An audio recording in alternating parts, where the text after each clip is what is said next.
মানুষকে ইসলাম সম্পর্কে কেন বলেন না? কেন অন্যকে দাওয়াত দেন না? কেন অন্যকে ইসলাম ধর্ম সম্পর্কে উপদেশ দেন না? কি বলবেন? আমাদের তেমন ইলম নাই? আমরা ভালো আলেম না? তো কে বলছে আপনারে যে দাওয়াত দিতে হলে বড় আলেম হতে হবে, মুফতি হতে হবে? কে বলছে? রেফারেন্স দিতে পারবেন?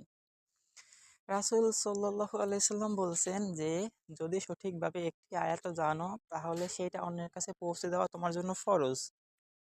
তাহলে এখানে তো বলে নাই যে অনেক কিছু তুমি অর্জন করো তারপর তুমি অন্যকে বলো। বলছে একটি আয়াত যদি সঠিকভাবে জানো তাহলে সেটা অন্যের কাছে পৌঁছে দাও। আল্লাহ কোরআনে বলেন সেই ব্যক্তি সে কে উত্তম যে মানুষকে আহ্বান করে দিনের পথে, নিজে সৎকর্ম করে আর বলে আমি মুসলমান। এই জায়গায় তো আল্লাহ বলছে যে যে আহ্বান করে দাওয়াত আপনাকে দিতেই হবে। যদি আপনি দাওয়াত না দেন তাহলে আপনি ক্ষতির মাঝে আছেন।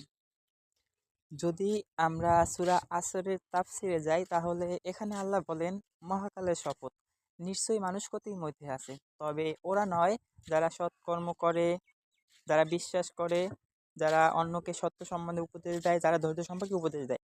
এখানে আল্লাহ বলছেন যে উপদেশ দিতে সবাই সবাই ক্ষতির মাঝে আছে, শুধু সেই মানুষগুলো ছাড়া যারা কিনা মানুষকে আহ্বান করে, দাওয়াত দেয় সত্য সম্পর্কে এবং ধৈর্য সম্পর্কে, সবর সম্পর্কে। তো যদি মনে করেন, যদি সঠিক বিচার করি যে ফাইনাল পরীক্ষায় যখন কেউ পরীক্ষা দেয়, ওইটায় যখন যদি সে সব সাবজেক্টে যদি পাস না করতে পারে তাহলে সে ফেল, সে পরবর্তী ক্লাসে উঠতে পারে না। আল্লাহর বিচার নেয়, ঠিক আছে, তার বিচার নেয়, তো সেখানে কোনো দুর্নীতির সুযোগ নেই। তো আল্লাহ যে ওই আয়াতে বলছে যে সেই সমস্ত মানুষ ছাড়া যারা কিনা সৎকর্ম করে, হ্যাঁ আপনি সৎকর্ম করেন, ঠিক আছে, মাশাআল্লাহ, ভালো। বিশ্বাস করেন আল্লাহকে, হ্যাঁ এটাও ঠিক আছে। কিন্তু এই যে ধৈর্য সম্পর্কে বা সত্য সম্পর্কে উপদেশ দেন না, তাহলে আপনি কি একটা সাবজেক্টে ফেল করে গেলেন, দুইটা সাবজেক্টে ফেল করে গেলেন, তাহলে আপনি উঠতে পারলেন না, আপনি তাহলে ক্ষতির মাঝে আছেন। হ্যাঁ এটাই, আপনাকে দাওয়াত দিতেই হবে। তা যদি আপনি নাও জানেন কিছু, একটি মাত্র জানলে সেটা দিতে হবে। দেখেন, যদি সূরা জিনের দিকে যাই, ওই জায়গায় যে রাসূল সাল্লাল্লাহু আলাইহি সাল্লাম কুরআন তিলাওয়াত করতেছিল, তো একদল জিন পাশে দিয়ে হেঁটে যাচ্ছিল। তো তারা হঠাৎ শুনতে পেল, একজন বলল যে এটা কেমন বাণী। এটা বলে তারা কিছুক্ষণ চুপ করে সেই কুরআন তিলাওয়াত শুনছিল, রাসূল সাল্লাল্লাহু আলাইহি সাল্লাম তিলাওয়াত করছিলেন। তো তারা কিছুক্ষণ শোনার পরে তারা সেখান থেকে চলে গেল, তারা তাদের জিন জাতির কাছে গিয়ে দাওয়াত দিতে শুরু করলো। এখন বলেন, এই জিনেরা কি আলেম, বড়, মুফতি, দায়ী, এরা কি মুহাদ্দিস, কি এরা? ওই জিন জাতির সাধারণ জিন ছিল, হ্যাঁ সাধারণ জিন।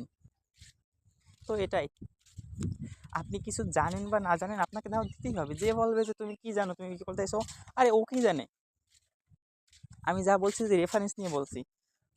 মুমিনদের একটা বৈশিষ্ট্য হলো তারা সত্য সম্পর্কে উপদেশ দেয় আর অসৎ কাজে বাধা দেয়।